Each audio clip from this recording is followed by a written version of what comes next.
para a gente finalizar essa parte da aula de hoje, tem um conceito muito importante que a gente tem que saber aqui, que a gente discutiu, que é a questão das forças externas, tá? Então, a gente vem falando aqui o seguinte, olha, a força externa, se ela for desprezível, o momento se conserva. Aí você pode chegar aqui e pensar, mas Fernando, no mundo real é praticamente impossível que não haja uma força externa atuando sobre um corpo ou um sistema de partículas. Então, como é que há conservação de alguma coisa no universo? O universo não deveria existir dentro desse padrão. E aí eu posso dizer, poxa, você está certo, realmente, não tem como. Você tem a gravidade é uma força externa que está atuando sobre você, certo? Tem um atrito que está ocorrendo ali, é uma força externa que está atuando sobre você. Então, como é que se tem tudo isso, existe essa conservação que você disse que é importante, que é fundamental no universo? Bom, e a gente vai ver isso daqui, tá? E a gente vai ver isso daqui através da exemplificação, ok? Então, imagine que você tem uma bolinha de massa, 150 gramas, uma bolinha sabe aquela bolinha de ping-pong que pula bastante? Uma que ela é de um material bem resiliente, que resiliência é a capacidade do corpo de devolver energia aplicada sobre ele, né? É aquelas que pulam bem, demora para parar. E aqui a gente vai dizer o seguinte, a gente vai considerar que essa bolinha seja uma bolinha perfeita, ou seja, se eu solto ela de uma altura, significa o quê? Que ela, ao bater, ela praticamente não perde nenhuma energia, o processo perfeito, ela volta à mesma altura. E com isso daí, eu estou dizendo o quê? Que há conservação da energia mecânica. Então, por conservação da energia mecânica, que a gente viu lá no curso de Física A, eu tenho o quê? Inicialmente, eu tenho altura, já que eu solto a bola, e aí eu vou ter o que no final? Velocidade. Então, ó, eu vou ter aqui no final o meio de mv2, certo?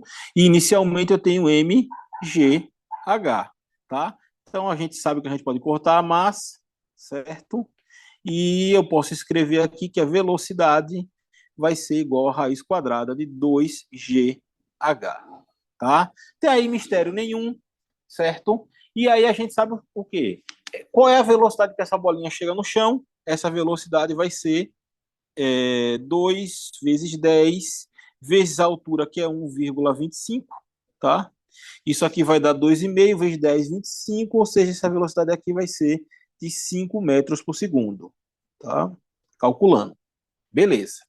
E aí você vai pensar o seguinte, olha só, ali naquele momento da colisão, o que é que a gente vai ter no momento da colisão? Eu tenho o seguinte, olha só, a minha variação de momento, certo? A minha variação de momento vai ser o quê? O meu momento final, tá? Menos o meu momento inicial. E aqui tem um importante conceito que é o seguinte: quando a gente for estudar um momento, você não pega um momento e você estuda um momento, tipo, um momento vai bater a bolinha no chão. Tá? Você não pega esse momento e depois estuda um momento, sei lá, uma hora depois. Não, não é assim que se faz a conservação. A conservação, ela vale, a gente vai ver isso quando a gente for ver colisão, ela é um período muito curto entre um instante antes e o um instante depois.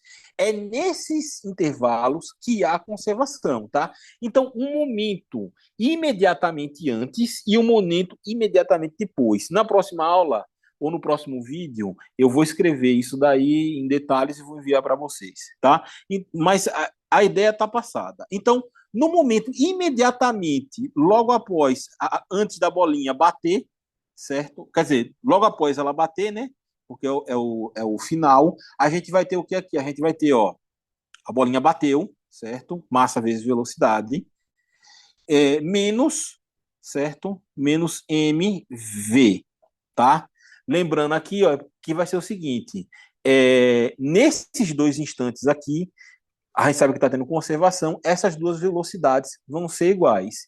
De maneira que eu posso escrever o seguinte, ó, a minha variação de momento aqui, ela vai ser o quê? 2mv. E aí a gente pode tirar o módulo e essa variação de momento ela vai ser 2mv, tá?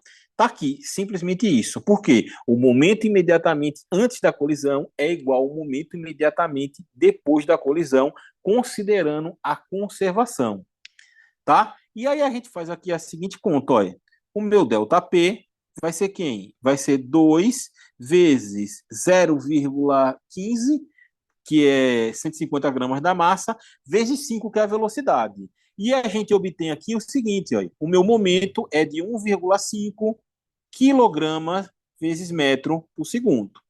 Obtive aqui o momento, tá? Aí, por enquanto, você não está verificando nada. Só que agora a gente vai fazer a seguinte ponderação, olha só.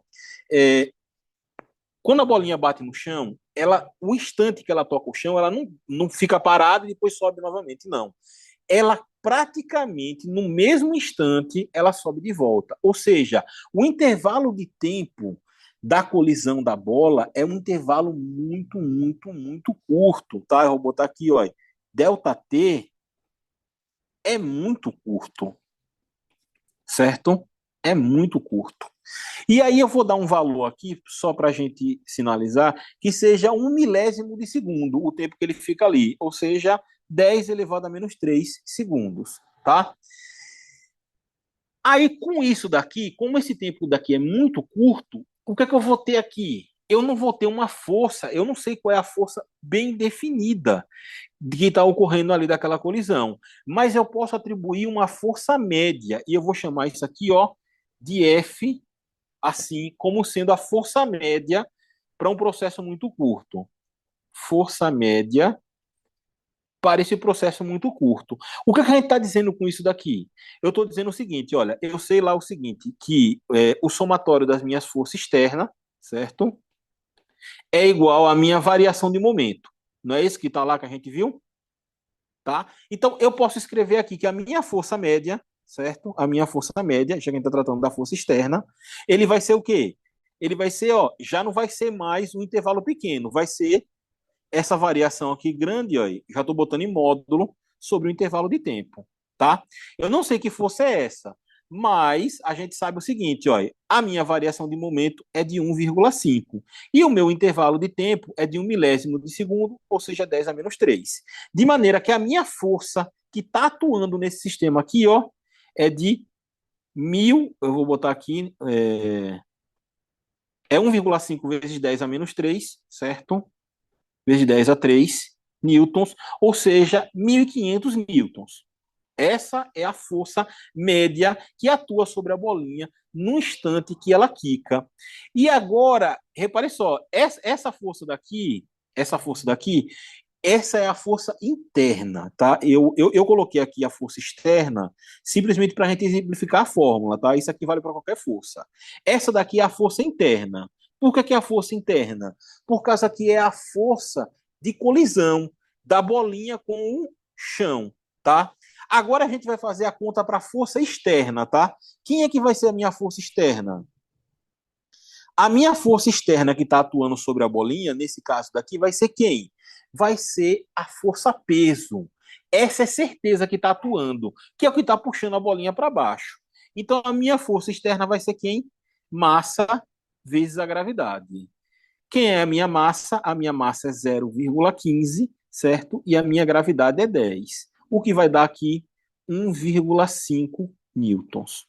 Então, o que é que eu estou vendo aqui? A minha força interna, que é a força da colisão da bolinha com o chão, ela é exatamente aqui, ó. Ela é igual a 1.000 vezes a força externa, tá? Então, o que é que a gente está dizendo sobre isso aqui, ó?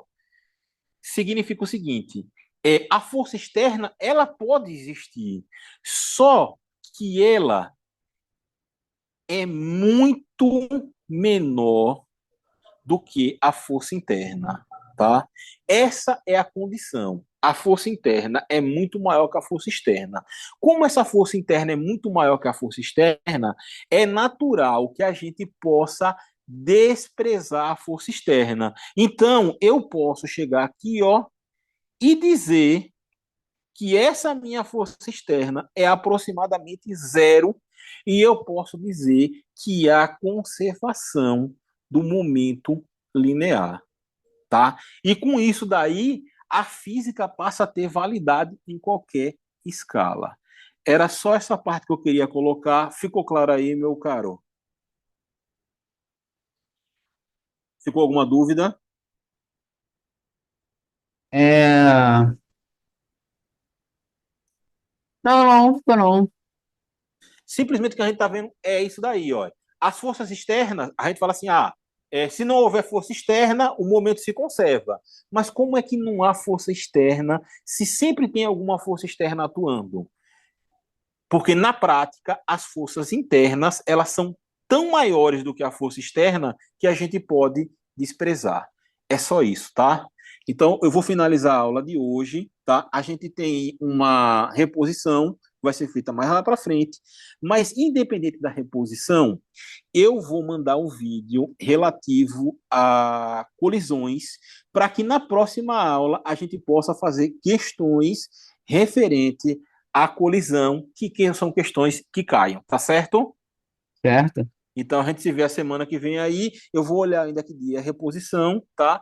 Mas de qualquer forma, aula eu envio também extra aí sem nenhum problema. Muito obrigado e até semana que vem. Um abraço.